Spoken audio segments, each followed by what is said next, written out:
Hare Krishna. Today we are covering Bhagavad Gita, Chapter 4, Jnana Yoga, the Path of Transcendental Knowledge.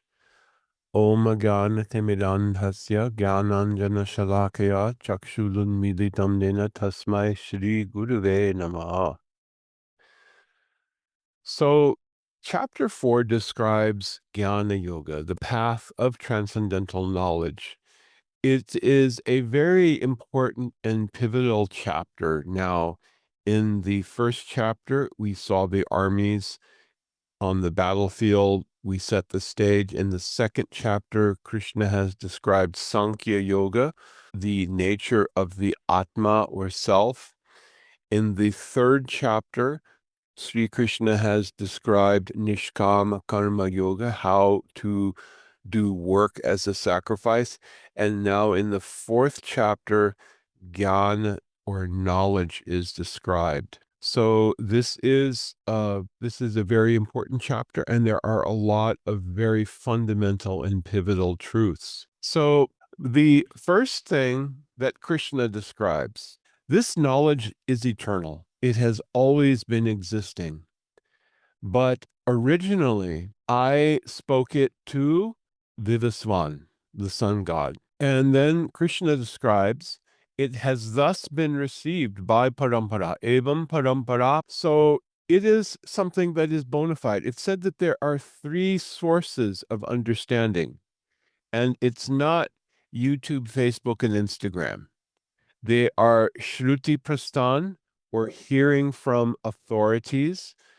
They are Pratyaksha Prastan, or being able to perceive directly, and they are Anuman, or inductive logic. So here, this is the process of Shruti. Shruti is received by Parampara, and it has to be transmitted by reliable, authoritative sources who are not polluted by their own opinions or agenda. So Krishna says, I am the original teacher. I taught this to Vivaswan, the sun god.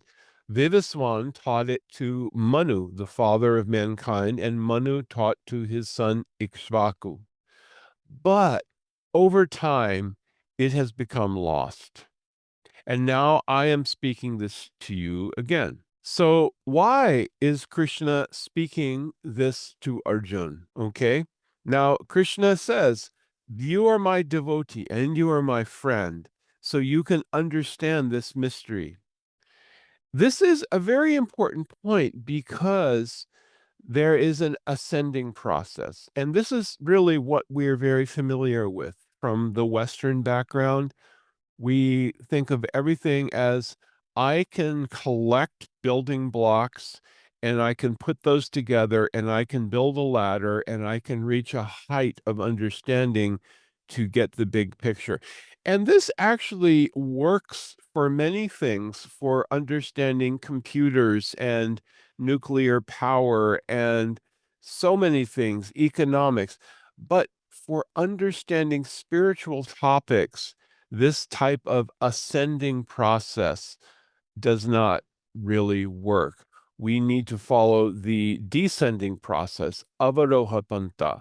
Avarohapanta, or the descending process, means that we are looking for knowledge of the complete, which is beyond the purview of our mind and senses, and we are looking for the authoritative source that can give us insight into it. So, this is the question that's being answered in the third verse of the fourth chapter of Bhagavad Gita. Krishna says, you are my devotee and you are my friend.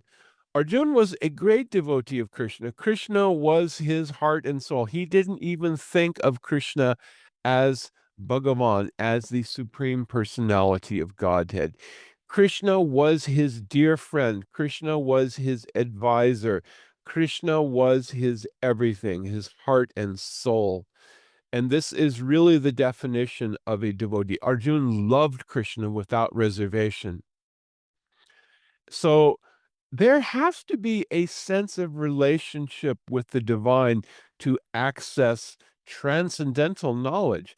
Knowledge that is not of this world requires that one has a relationship, and it has to be a relationship that is not challenging or envious. And that is precisely who Arjun was, a great devotee of Sri Krishna. And so now Krishna is speaking to Arjun. So then Arjun answers by raising a question, because he doesn't doubt anything that Krishna says, never. But he knows that someone hearing about this conversation is going to raise a doubt. Oh, Krishna, how is it I know that I saw that you were born recently, and how is it that you could have millions and millions of years ago spoken this to the sun god Vivaswan? How is that possible? And so Krishna is going to address, okay? Krishna is going to address Arjun's doubt. And Arjun has not raised his own doubt. He has raised a doubt that he knows many people are going to have. So Krishna says, Ajopi sanna vyayatma, bahuni me vyatitani janmani tavacharjuna. Oh, Arjun, there are many, many births that both you and I have passed. I can remember all of them, but you cannot.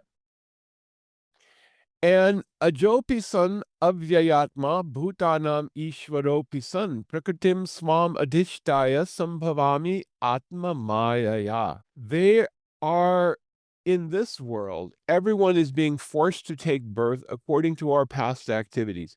We think that our birth is simply a random thing. Well, my mommy and my papa got together and they made a baby and there was a pregnancy and boom, I came out. But really, there's so much more that we don't see. Actually, we have not randomly, and when we say let's go back to the second chapter. Who am I? I am the Atma. I am not this body. I am not a man, a woman. I'm not American, Indian, French, Canadian, Italian, African, anything like that. I am the soul, the spirit soul within the body. This body is temporary. It will decay and it will die. It is subject to birth, death, disease, and old age. So, who am I? I am the soul. And this soul was put in a particular body with a particular set of parents in a particular place, not by random chance, based on our actions and consciousness in the previous life. This is very important to understand. But Krishna has not appeared like that. This is the thing that he is saying. Ajo pisan, avyayatma. I am unborn. Aja means that I am not born. I don't take this process of birth where I am put in a body. My own internal potency arranges that I appear. So it appears some people will say, oh, Krishna was a historical figure, Krishna was a prince, Krishna was this, Krishna was that, but they are looking at the externals. Krishna is explaining what actually is going on.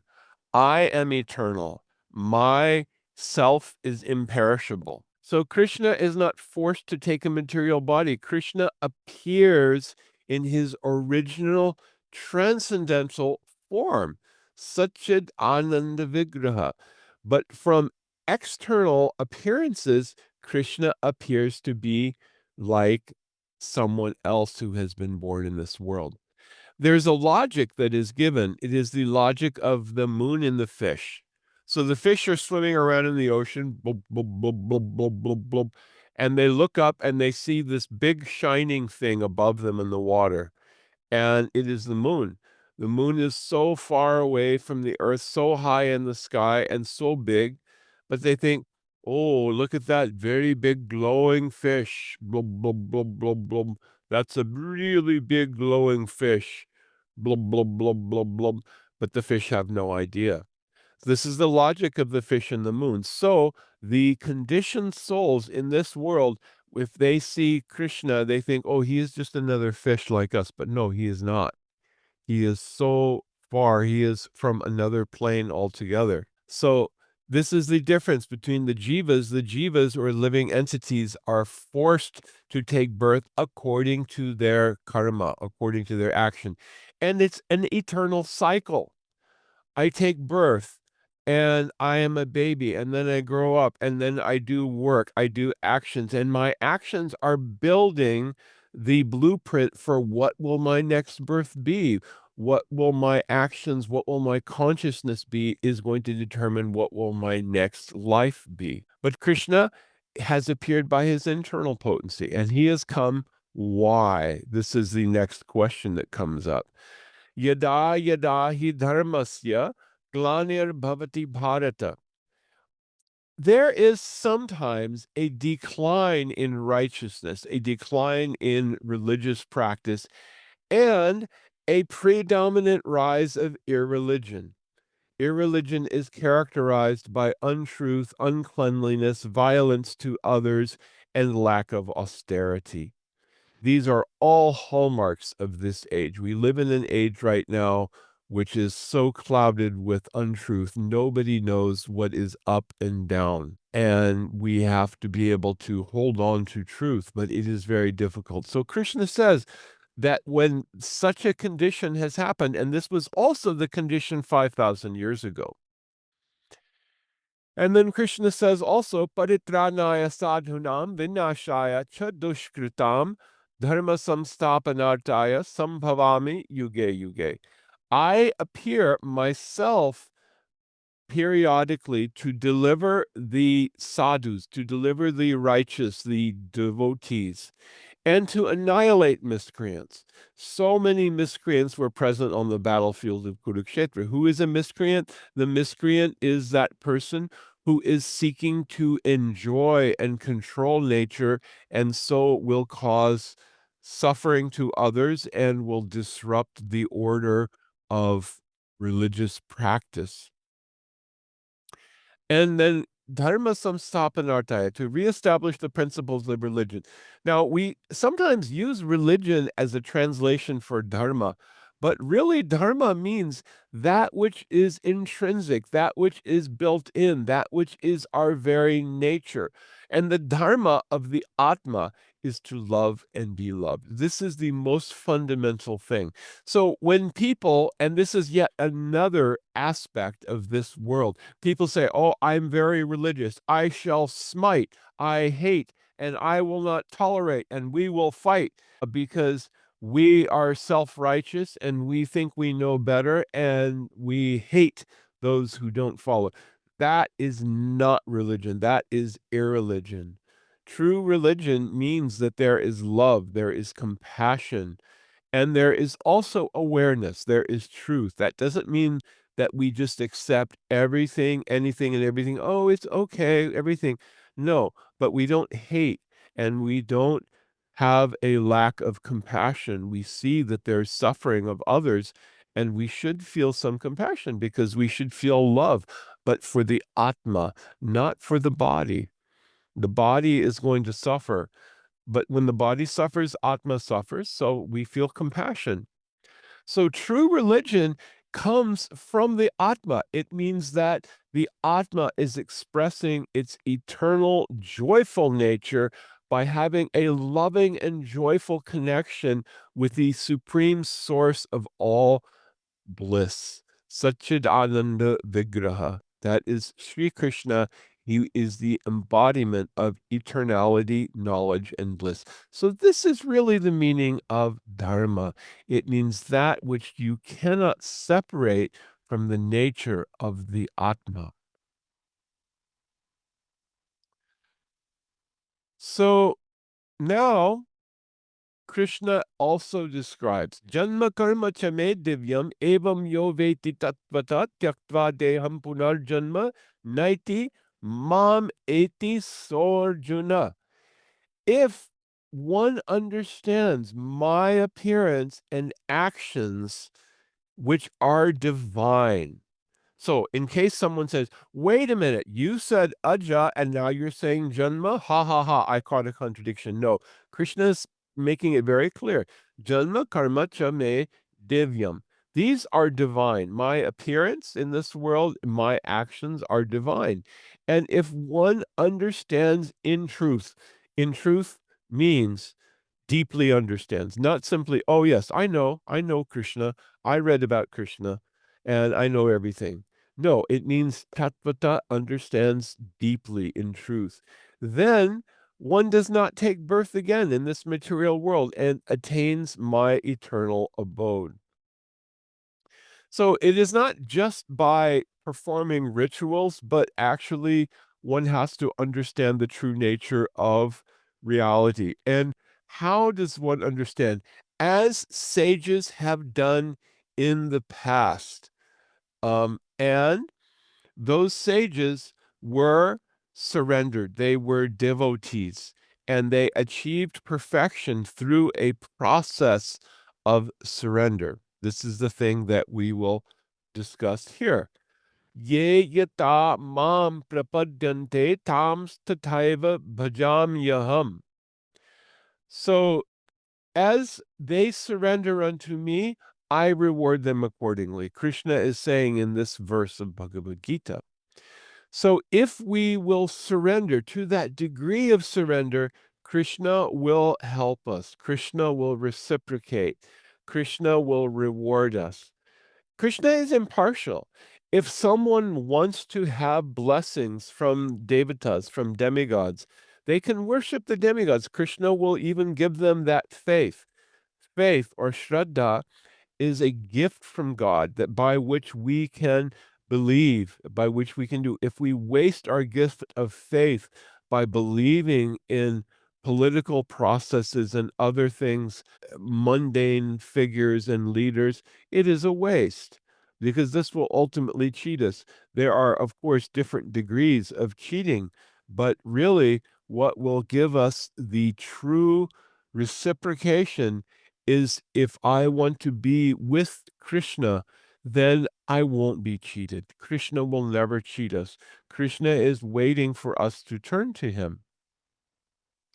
So ye yata mam prapadyante tams tathaiva bhajamyaham mama vartmanu vartante manusya partha sarvashaha.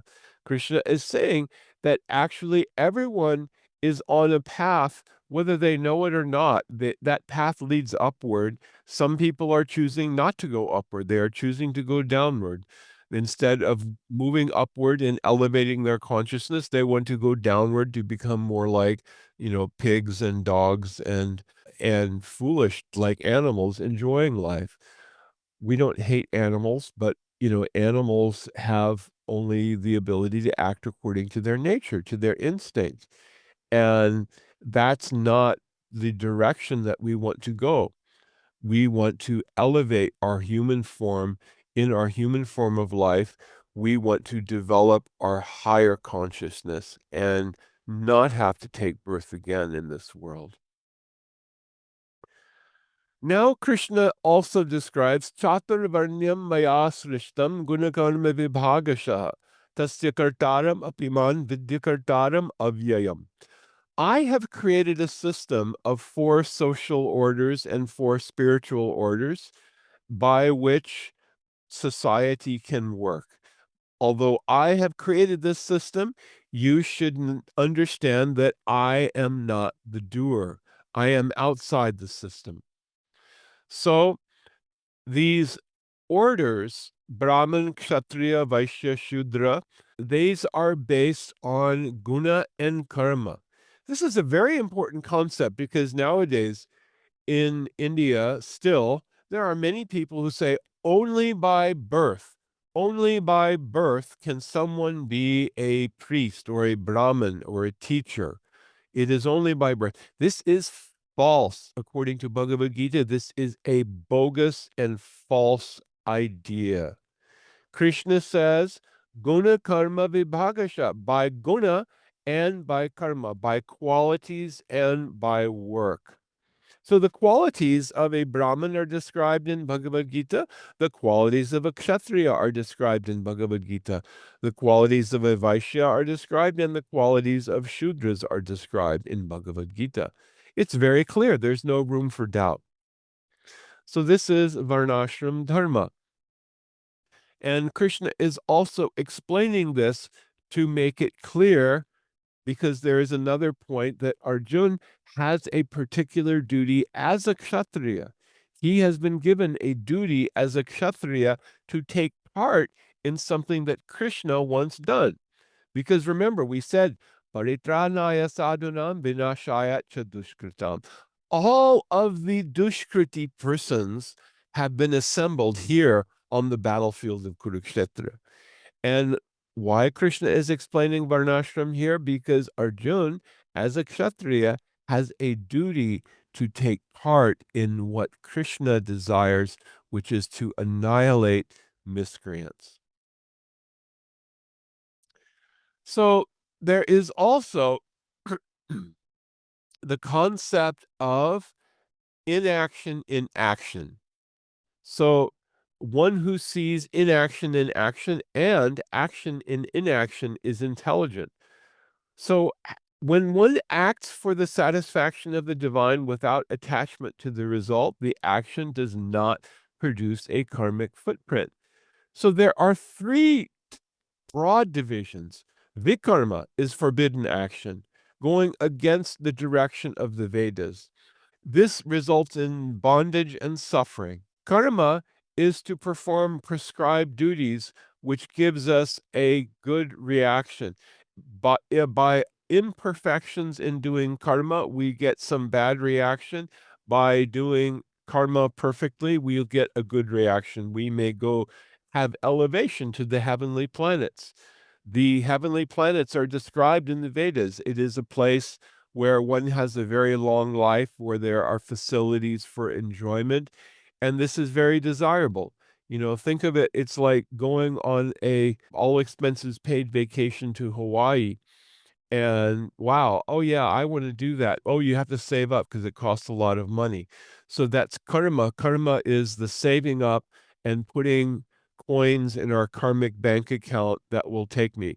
If I do things like doing charity and doing sacrifice, doing austerity and so forth, these are all things that are putting coins in our karma bank that will allow us to go to something like the Swargaloka, the heavenly planets. But then there's a third category, which is called akarma, to perform action in knowledge that does not result in bondage. It results in liberation. There is no reaction. We do not want a bad reaction. We do not want a good reaction. We want to become free from the cycle of birth and death. So this akarma, this is actually the topic of Bhagavad Gita. It's not to be inactive. This is also, Krishna is addressing a doubt that Arjun had previously, where Arjun said, it would be better to give up everything and go to the forest or live as a beggar than to do this horrible work of killing people that I have known who are my family members, uncles, cousins, and so forth. And I would rather just not do that. And Krishna is addressing it, saying, no, understand, if you do what I am asking you to do, this is a karma. It is action based on your knowledge of what I want you to do, and this will not bring you any reaction. So there is also the question of sacrifice. So sacrifice is a very important concept. This material world is a place that naturally leads us into bondage. We see objects. We want to enjoy those objects. We want to interact. And every interaction that we have is bringing us more into bondage. And how do we break that cycle? We have to be able to do things as a sacrifice. Our senses can be offered in the sacrifice of action. Our breath can be offered in sacrifice. Our possessions can be offered in sacrifice. Our work can be offered in sacrifice. And knowing the meaning of sacrifice, it doesn't mean throwing everything into a fire. That's just an illustration to help us understand, because there is a traditional type of sacrifice, a fire sacrifice, a homa, where things are oblations of ghee and grains are offered in the fire. But similar to that offering is to give our work and our breath and our possessions, our senses, as a sacrifice. And then this culminates in knowledge. And this also frees us from reactions to our actions.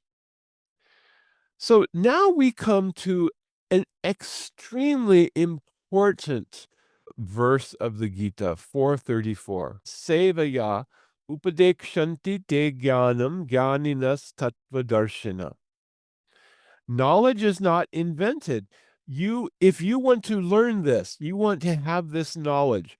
This knowledge is the means by which we can offer everything as a sacrifice. So in this chapter, Krishna is not really, he's only indirectly referencing bhakti, but he's talking about the process of understanding by which we know what is bhakti, right? What is devotional service? What is devotion? And one must have a guru.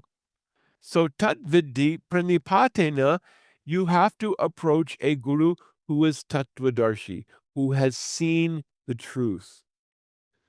And pariprashnena, you must be able to make inquiry, and sevaya, you must be able to perform some service under the guidance of the guru. And there must be some surrender. There must be some saying, I surrender to you. I am your disciple. Please instruct me. As Arjun has done with Krishna, he has said, I am your disciple. I accept you as my guru. Please instruct me.